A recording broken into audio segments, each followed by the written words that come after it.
시간은 오래됐는데 여러 가지 일로 늘 핑계거리를 만들고 있었습니다. 마이크 가까이 좀. 네. 원불교 정전에 있는 교의 전체 3장 사회 중에서 지자본에 대한 강연을 하도록 하겠습니다.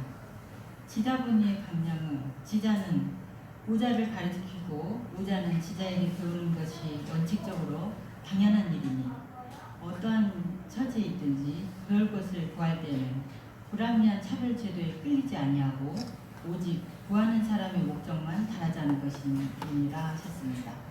지자는 우자를 가르치고 우자는 지자에게 배우는 것이 원칙적으로 당연한 일이라는 말씀은 어떠한 처지에 있든지 배울 것을 구할 때는 불합리한 차별 제도에 끌릴 것이 아니라 오직 구하는 사람의 목적만 달하자는 말은 배우는 길에 차별이나 제약이 있어서는 안 되고 중요한 것은 배우려는 사람의 진정한 마음과 목적이라는 뜻으로 해석할 수 있겠습니다. 즉 배움의 본질은 외적인 조건이 아니라 배우고자 하는 사람의 내적인 의지와 목적에 달려 있다는 가르침입니다. 따라서 이 말은 사람은 누구나 배우고 가르칠 수 있으며 배우는 길은 외적인 구속 없이 진정한 마음으로 추구해야 한다는 대종사님의 평등하고 성숙한 배움의 정신을 볼 수 있겠습니다. 그러면 과거 불합리했던 종목을 살펴보도록 하겠습니다. 2. 과거 불합리한 차별 제도의 종목. 1. 반상의 차별. 반상은 신분 제도를 의미하는 것이며 옛날 사회에서 사람들은 상류층 혹은 귀족, 하류층, 평민, 농민 이렇게 구분을 하면서 차별을 하셨고 그것을 대종사님은 모든 인간이 평등하다는 교리를 강조하시면서 이러한 신분에 따른 차별을 비판하십니다. 과거에는 사람이 출생에 따라서 대우가 달라지고 또 특권층과 하류층이 누리는 것들이 억압을 받으며 혹은 권리를 누리기도 하며 이렇게 반상의 차별에 대한 신분을 구분을 했었는데 그것을 대종사님께서는 차별을 지적을 하시면서 신분에 관계없이 모든 사람이 동등하다고 강조를 하십니다. 또 두 번째 종목에서는 적서의 차별. 적서는 상속권이나 사회적 지위나 법적 지위에서 모든 것들을 차별받았던 시대가 있었죠. 그런 시대에서 적자는 서자보다 많은 대우와 권리를 가졌고 또 사회적인 지위도 많이 받았습니다. 그거에 반면에 서자는 사회적 지위뿐만이 아니라 가족 내에서도 많은 차별이 있었고 그것을 사회적으로도 권리적으로도 법적으로도 인정받지 못하는 그런 사회가 있었습니다. 세 번째는 노소의 차별입니다. 노소는 나이에 관련된 차별이죠. 옛날에는 어르신들, 나이 드신 분들은 존경을 많이 받았던 사회에 있었고 지금도 물론 연세가 드시면 존경을 받으셔야 된다는 생각을 하고 있지만 때로는 나이가 적어도 또 현명하고 밝고 또 이런 분들이 계심에도 불구하고 나이가 적다는 이유로 그것을 인정받지 못하거나 하는 그런 현 시대에도 있는 것 같습니다. 이런 차별들이 완전히 깨지지 못했다고 생각을 하는데요. 이런 부분들까지도 대종사님은 불합리한 차별 제도로도 비판을 하셨고 남녀 차별에서는 성적인 불평등이 많이 있었죠. 여자는 사회에서 남성에 비해 많은 제약을 받고 정치적으로도 경제적으로도 제한을 받았던 시대가 있었습니다. 남성과 여성은 모두 동등한 가치를 지닌 존재라고 강조를 하시면서 성별에 의한 차별을 철폐하고 여성의 사회적 참여와 권리를 존중하는 것이 중요하게 생각을 하셨으며 그런 가르침을 또 평등하게 존중을 받아야 된다는 대종사님의 말씀이십니다.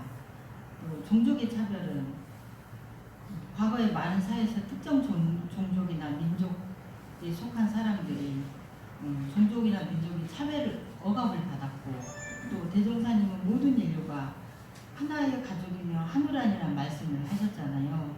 인종과 민족에 관계없이 모든 사람들이 평등하다고 얘기를 하십니다. 따라서 종족에 따른 차별도 불합리한 것으로 보고 이를 없애는 방향으로 나아가야 한다는 교리를 강조하고 계십니다. 대종사님은 모든 인간이 평등하다는 교리를 바탕으로 신분, 성별, 나이, 종족 등에 따라 차별을 철폐해야 한다고 주장하십니다. 이 교리적 입장은 당시의 불합리한 사회적 차별을 비판하고 평등하고 정의로운 사회를 실현하는 대종사님의 의지를 나타내십니다. 세 번째, 지자본의 종목에서 지자본이 5가지 지자의 기준을 모두 자신의 입장으로 여겨지는 가치와 덕목을 발견했을 때 그를 스승으로 배워야 한다는 가르침이십니다. 첫 번째, 솔송을 도와 인사의 덕행이 자기 이상으로 되고 보면 스승으로 알 것이오에서 솔성은 솔직하고 성실한 마음을 의미하며 인사는 인간관계를 지혜롭고 도덕적으로 대하는 태도를 말하는데, 도덕적인 삶과 인간관계를 존중하는 태도가 자기 자신 이상이 되고 보면 그 사람을 스승으로 삼고 배워야 한다는 것입니다. 우리가 자신의 삶에서 도덕적 윤리적인 기준을 넘어서고자 할 때 다른 사람이 그 기준을 잘 실천하고 있을 때 그를 스승으로 삼고 배워야 한다는 얘기입니다. 솔성을 도는 성실하고 진실된 마음의 실천을 의미하며, 인사의 덕행은 사람들과 관계에서 상대방을 존중하고 배려하는 삶의 태도를 말씀하십니다. 두 번째, 모든 정사를 하는 것이 자기 이상이 되고 보면 스승으로 알 것이오에서 정사는 일상적인 업무나 사회적 역할을 뜻하며 이 일을 정직하고 성실하게 수행하는 사람이 나보다 더 높은 수준에 있을 때 그 사람을 스승으로 인정하고 배우는 것입니다. 이는 우리가 맡은 일, 직무나 사회적 책임을 수행하는 데 있어서 더 나은 방식으로 실천하고 있는 사람에게 배워야 한다는 가르침입니다. 자신의 기준을 넘어서는 사람이 있다면 그 사람을 스승으로 알아야 한다는 의미겠죠. 세 번째, 생활에 대한 지식이 자기 이상이 되고 보면 스승으로 알 것이요.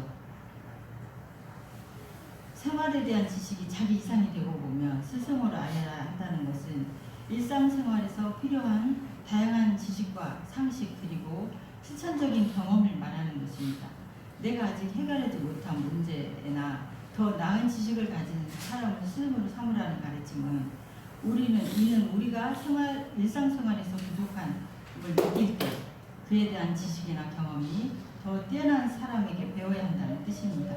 생활성에서는 작은 지혜와 경험을 우리가 성장하는 데 중요한 역할을 하며 그 사람을 스승으로 여겨야 한다는 것입니다.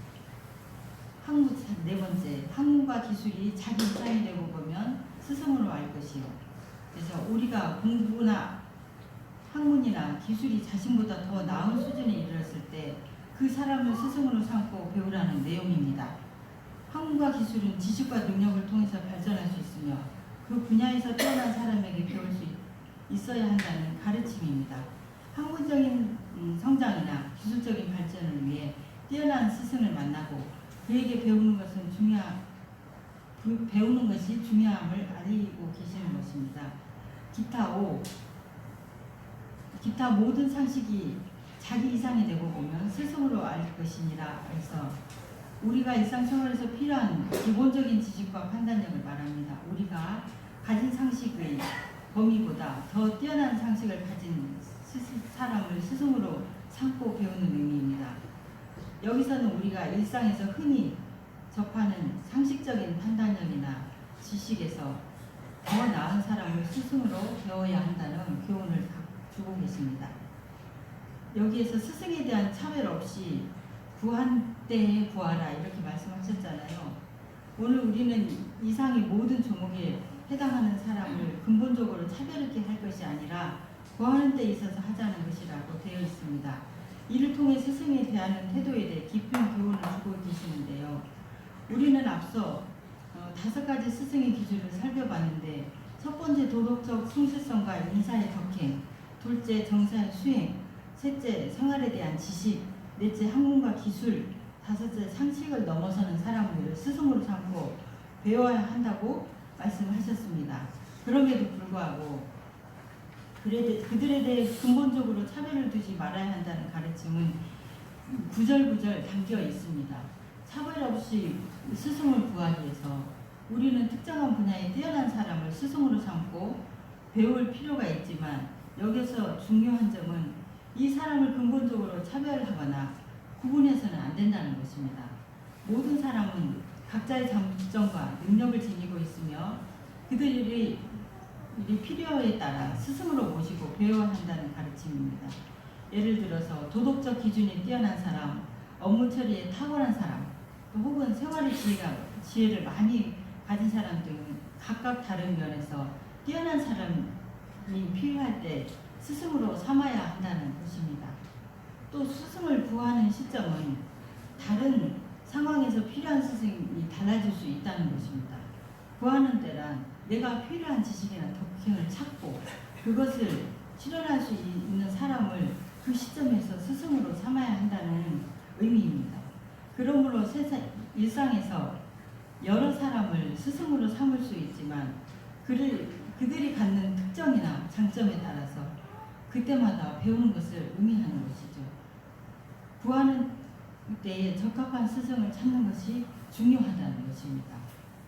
차별 없이 스승을 통해서 배우는 자세는, 차별 없는 스승을 통해 배우는 자세는 스승을 구할 때 우리가 어떤 사람을 선호하거나 구분해서는 안 되며 모든 사람에게 배울 점을 찾아야 한다는 교훈인 것입니다. 하나는 도덕적이고 다른 하나는 지식적이며 또 기술적인 부분에서 뛰어난 사람을 때에 맞춰 구하고 배우는 것이 올바른 자세라고 가르치시고 계십니다. 따라서 대종사님은 스승을 구하는 데 차별이 없이 배우는 자세를 강조하십니다.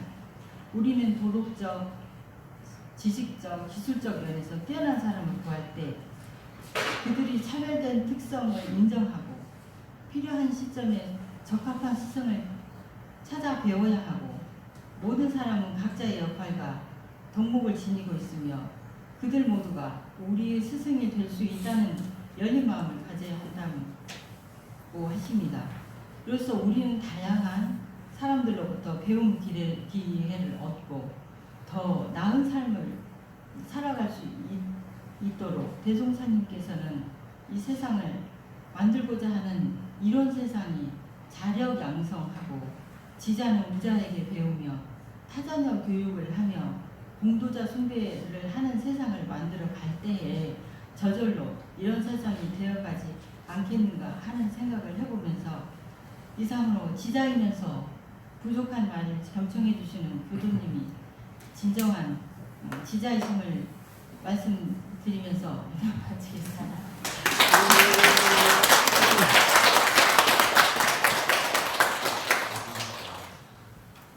네, 봉사활동, 공모활동